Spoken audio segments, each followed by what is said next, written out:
మంత్రాల పకీరు చెప్పే మాయ మంత్రం కథ కదే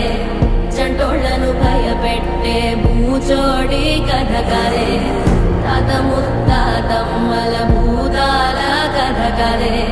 విక్రమాదిత్యుడు చెప్పిన వేదాళుడి కథ కదే దీపము నుండి దెయ్యం వచ్చే అల్లావుద్దీన్ కథ కాదే ఇది ముడత చర్మం ముసలి చెప్పే కథ